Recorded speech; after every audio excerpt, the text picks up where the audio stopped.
गुलदार ने 30 लोगों की जान एक साल में ली है पिछले, कोई फर्क नहीं पड़ता अमीरों को। उद्योग धंधे लगाने कोई बात नहीं हुई। मेडिकल कॉलेज और एम्स के निर्माण की कोई बात नहीं हुई। सबसे ज्यादा मेडल हरियाणा लेके आता है, ये गलत है सर, ये धोखा है। हमें इस बात की तकलीफ है कि विनेश जो है इस देश का नाम गौरवान्वित करती, इस देश का नाम बढ़ाती, लेकिन आज जो है अपमान का सामना करना पड़ रहा है। जब हमारे हितों की बात होगी हम जो है समझौता कर सकते हैं, लेकिन जब देश के हितों की बात होगी, बाबा साहब अम्बेडकर ने कहा था। देश वार्ता में आपका स्वागत है। मैं हूं अजहान अंसारी। दोस्तों, जब हम कोई अपना क्षेत्र का प्रतिनिधि चुनते हैं, अपने क्षेत्र का सांसद या विधायक चुनते हैं, तो हम उससे उम्मीद करते हैं कि अगर वो विधायक है तो हमारी बात विधानसभा में उठाए, अगर वो सांसद है तो हमारी बात लोकसभा में उठाए। यदि कोई प्रतिनिधि ऐसा करता है तो उनके क्षेत्र वालों को बेहतर प्रतिनिधि मिल पाता है।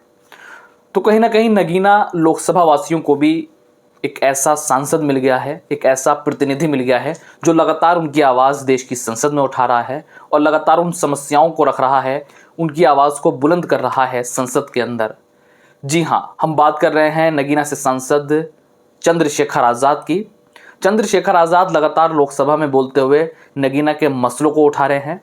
आज चंद्रशेखर आज़ाद जब उन्हें बोलने का मौका मिला तो उन्होंने सबसे पहले नगीना की बात रखी। नगीना में जिस तरीके से बरसात का मौसम है और बाढ़ के हालात वहाँ पर बने हुए हैं, कई इलाके ऐसे हैं जहाँ पर पानी भर गया है, उसको लेकर चंद्रशेखर आज़ाद ने संसद में बात रखी और कहा कि बाढ़, मेरा जो एरिया है, मेरा जो लोकसभा क्षेत्र है वो बाढ़ प्रभावित है, उसकी कोई चर्चा नहीं हुई। उसके बाद उन्होंने आगे अपनी बात रखते हुए किसान और आम आदमी परेशान है। उन्होंने कहा मेरे जो लोकसभा क्षेत्र है वहाँ के जो किसान हैं और आम आदमी हैं वो बेहद परेशान हैं, वो उनकी कोई चर्चा नहीं होती है। और आगे उन्होंने गन्ना मिल का समस्या उठाई कि जो गन्ना मिल है वो समय से पैसा का भुगतान नहीं करते हैं, समय से पैसा नहीं देते हैं, ये बात उन्होंने रखी है। और पिछले आपने भी सुना होगा, अगर आप बिजनौर को जानते होंगे, आना जाना रहता होगा या बिजनौर के बारे में पढ़ते देखते रहते होंगे, गुलदार से बिजनौर बेहद परेशान है। पिछले 1 साल से वहाँ पर जो गुलदार हैं वो उन्होंने बहुत ज़्यादा आतंक मचा रखा है और वहाँ पर अब तक 30 लोगों की मृत्यु गुलदार द्वारा हो चुकी है। तो ये आवाज़ भी, ये बात भी संसद में चंद्रशेखर आज़ाद ने उठाई और कहा कि पिछले 1 साल में 30 लोगों की जान जा चुकी है, लेकिन अमीरों को कोई फ़र्क नहीं पड़ता है और वो पहले भी अपनी बात रख चुके हैं और इस पर कोई संसद में चर्चा नहीं हुई। ये शिकायत के तौर पर उन्होंने बात रखी है। और जब इससे पहले चंद्रशेखर आज़ाद बोले थे तो उन्होंने ये मांग की थी कि उनका जो लोकसभा क्षेत्र है वहाँ पे कॉलेज बनाए जाएं, मेडिकल सरकारी कॉलेज बनाए जाए, एम्स बनाया जाए, उसकी भी कोई चर्चा नहीं हुई। चंद्रशेखर आज़ाद ने कहा पूरा सत्र निकला जा रहा है लेकिन इन चीज़ों की कोई चर्चा नहीं हो रही है। आगे उन्होंने खेल में सुधार की बात कही कि खेल में सुधार को लेकर कोई चर्चा नहीं हुई है।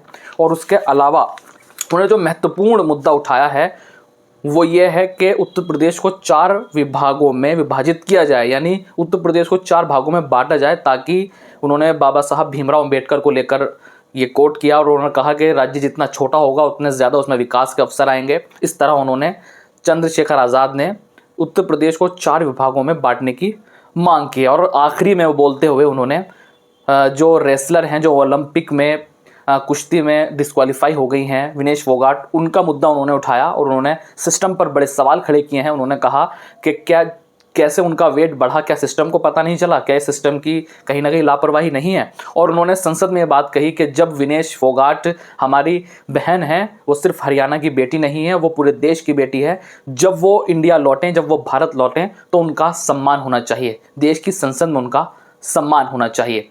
तो दोस्तों, चंद्रशेखर आज़ाद ने ये मुद्दे आज संसद में उठाए हैं और क्या कुछ आपका इन मुद्दों पर सोचना है? अगर यदि आप चंद्रशेखर आज़ाद की लोकसभा क्षेत्र से आते हैं तो आप हमें कमेंट सेक्शन में बताइए कि आखिर जब चंद्रशेखर आज़ाद आपके मुद्दे संसद में उठा रहे हैं तो आपको कैसा लग रहा है और क्या कुछ आपका कहना है, हमें कमेंट सेक्शन में ज़रूर बताइए। फिलहाल देश वार्ता में अजहान अंसारी को दीजिए इजाज़त। जय हिंद, जय भारत।